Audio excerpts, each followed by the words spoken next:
नमस्कार, शुभ सकाळ. भोजन भ्रमंतीमध्ये तुमचं सगळ्यांचं स्वागत आहे. आज आपण बनवणार आहोत नाश्त्याचा पदार्थ मेदूवडा, चटणी आणि सांबर.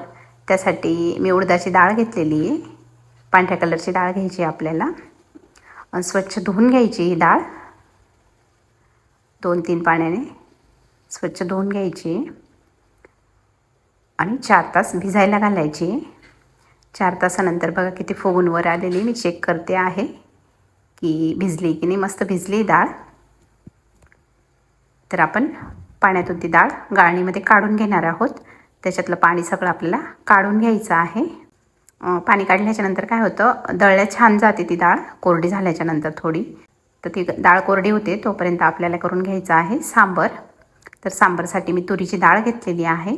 कुकरमध्ये पाणी गरम करायला ठेवलं आहे डाळ शिजण्यासाठी. त्यासाठी भाज्या घ्यायच्या आहे. शेवग्याची शेंग, दुधी भोपळा, बटाटा, टॅमॅटो, कांदा. तुमच्या आवडीनुसार तुम्ही भाज्या चेंज पण करू शकतात, काही हरकत नाही. बटाट्यामुळे घट्टपणा खूप छान येतो, त्याच्यामुळे मी बटाटाही घेतलेला आहे. चव पण छान लागते. तर सगळ्या भाज्या अशा छोट्या छोट्या कट करून घ्यायच्या आहेत. टॅमॅटो पण आपल्याला छोट्या छोट्या कट करून घ्यायचा आहे. शिजल्याच्या नंतर काय होतं, हे डाळीमध्ये जर शिजलं ना टेस्ट खूप छान येते याची आणि घट्टपणा पण मस्त येतो सांबारला. तर आपल्या सगळ्या भाज्या कट करून झालेल्या आहेत. तर त्यासाठी मी आता कुकरमध्ये पाणी ठेवलं होतं, ते उकळतं आहे. त्याच्यामध्ये हिंग टाकलेला आहे अर्धा चमचा. थोडंसं तेल टाकलेलं आहे. तेलामुळे डाळ चांगली शिजते. आणि ह्या सगळ्या भाज्या एक एक करून आपल्याला टाकून घ्यायच्या आहे पाण्यामध्ये. दुधी भोपळा, बटाटा, शेवग्याच्या शेंगा, टॅमॅटो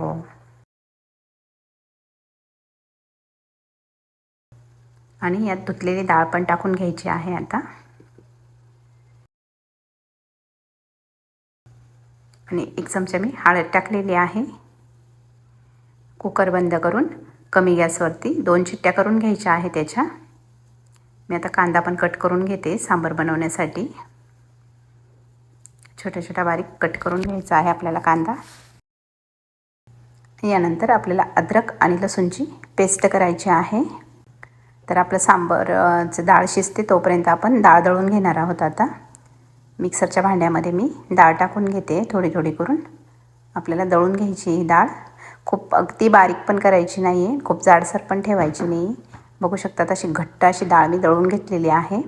एक खोल भांडं घेतलेलं आहे, त्याच्यामध्ये मी आता ते काढून घेते. बघू शकता सगळी डाळ आपली दळून झालेली आहे. डाळीमध्ये आपल्याला मीठ टाकायचं आहे चवीप्रमाणे. आणि वडे छान होण्यासाठी एक ट्रिक सांगणार आहे मी तुम्हाला. उडदाच्या डाळीचं पीठ असतं ना, हे चांगलं असं हाताने खलवून घ्यायचं आहे. त्याच्यामुळे काय होतं, हे पीठ हलकं होतं. सोडा वगैरे टाकण्याची गरज पडत नाही याच्यामध्ये. आणि हलकं पीठ कसं झालं हे चेक करायचं कसं, ते मी आता तुम्हाला सांगते. एक कटोऱ्यामध्ये मी पाणी घेतलेलं आहे. त्याच्यामुळे थोडंसं डाळीचं पीठ घ्यायचं आहे आणि त्याचा असं छोटासा वडा सोडून घ्यायचा आहे. जर पाण्याच्या वरती जर आला ना तर आपलं पीठ हे परफेक्ट तयार झालेलं आहे. त्यानंतर मी चटणीसाठी तयारी करते आता. त्यासाठी मी घेतला आहे कढीपत्ता, हिरवी मिरची, कोथिंबीर, शेंगदाण्याचं कूट आहे, भाजलेलं शेंगदाण्याचं कूट, सुकं खोबरं आणि फुटाण्याची डाळ. हे सगळं आपल्याला मिक्सरमधून बारीक करून घ्यायचं आहे. चटणी आणि सांबारला फोडणी देऊन घेणार आहोत आपण.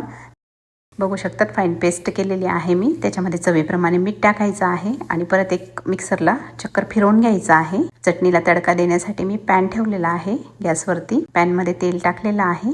तेल गरम झालं, कडकडीत गरम होऊ द्यायचं आहे. त्याच्यामध्ये टाकायची मोहरी चांगली कडकडीत तडका देऊन द्यायचा आहे. त्यानंतर टाकायचा आहे कढीपत्ता.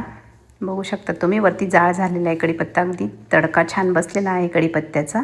आणि ती फोडणी चटणीमध्ये टाकून घ्यायची आहे आणि चमच्याने मिक्स करून घ्यायचे आहे, एकजीव करून घ्यायची आहे. आता आपली डाळ पण शिजून झालेली. चटणी मी साईडला ठेवून दिली. बघू शकता डाळ किती सुंदर शिजलेली आहे. अगदी मऊ डाळ शिजलेली आहे. भाज्या पण छान शिजलेल्या आहे. बघू शकता शेवग्याच्या शेंगा पण छान झालेल्या आहे त्याच्यामध्ये. तर तडका देण्यासाठी मी कढई ठेवते गरम करायला. कढई गरम झाली की त्याच्यामध्ये तेल टाकायचं आहे आपल्याला. तेल गरम झालं की त्याच्यामध्ये हिंग टाकलेला आहे मी थोडा अर्धा चमचा. त्यानंतर आपल्याला टाकायची मोहरी. फोडणी छान बसली की सांबार पण छान होतं. मोहरी तडतडली की टाकायचं आहे जिरं. अद्रक लसूणची जी पेस्ट केलेली होती ती टाकून घेतलेली आहे मी.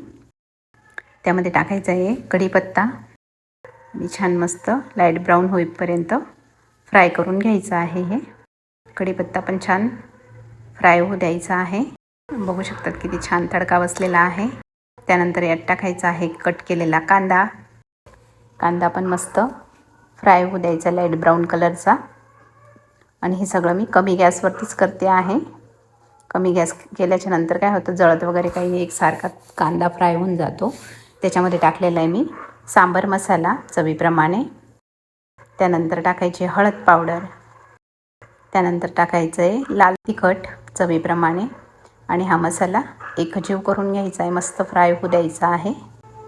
थोडंसं पाणी टाकते मी, तेल कमी टाकल्यामुळे ना जळायला नाही पाहिजे, त्यासाठी मी थोडंसं पाणी टाकते.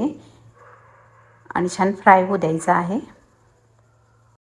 आणि जी डाळ शिजलेली होती ती आता मी टाकून घेते आहे याच्यामध्ये. आणि हे छान मिक्स करून घ्यायचं आहे. कलरही किती छान आलेला आहे सांबारला. आणि तुमच्या आवडीप्रमाणे तुम्ही पाणी टाकायचं आहे. घट्ट पातळ तुम्हाला ज्या पद्धतीने पाहिजे त्या पद्धतीने तुम्ही बनवू शकतात. बघा किती सुंदर दिसतंय. चवीप्रमाणे मीठ टाकायचं आहे त्याच्यामध्ये. आणि मस्त हिरवीगार अशी कट केलेली कोथिंबीर टाकायची आहे. आणि सांबार मस्त मिक्स करून घ्यायचं आहे. आणि यात टाकायचं आहे थोडंसं चवीप्रमाणे गोड.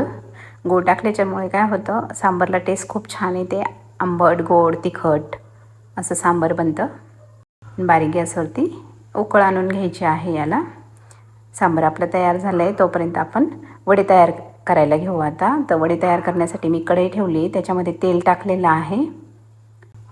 पीठ घेतलेलं आहे. असं हातावरती पीठ घेऊन घ्यायचं आहे आपल्याला, बोटाच्या साहाय्याने गोल करायचं आहे. आणि मध्ये होल करून तळायला टाकायचं आहे. बघू शकता या पद्धतीने. तुम्हाला जर असं बोटाने येत नसेल टाकायला तर तुम्ही चमच्याला थोडंसं पाणी लावायचं आहे, त्याच्यावरती असं बनवून आणि तेलामध्ये टाकून घ्यायचं आहे. म्हणजे चटका लागण्याची भीती राहणार नाही तुम्हाला. बघू शकता तळून वर आलेले आहेत वडे. लाईट ब्राऊन कलरचे व्हायला लागलेले आहेत. मस्त कलर चेंज व्हायला लागलेला आहे वड्यांचा. आता पलटी करून घेणार आहोत. आणि दुसऱ्या साईडने पण असेच फ्राय करून घ्यायचे आहेत आपल्याला वडे. असे वडे तुम्ही पण करून बघा, खूप छान होतात. बघू शकतात तुम्ही कलर मस्त आलेला झालेले आहेत वडे. आता आपण प्लेटमध्ये काढून घेणार आहोत. अगदी कुरकुरीत झाले होते, मधून सॉफ्ट आणि कुरकुरीत झालेले होते. तर आपण प्लेट तयार करून घेणार आहोत आता. एक बाउलमध्ये मी सांबार काढून घेते आहे. आणि तुम्हाला जर अशा रेसिपी आवडत असतील तर नक्की तुम्ही पण ट्राय करून बघा. आणि लाईक करा, शेअर करा, सबस्क्राईब करा, कमेंट्स करायला विसरू नका. बघू शकतात कशी मस्त वडा सांबार आणि चटणीची रेसिपी तयार झालेली आहे आपली. तुम्ही पण ही रेसिपी नक्की करून बघा.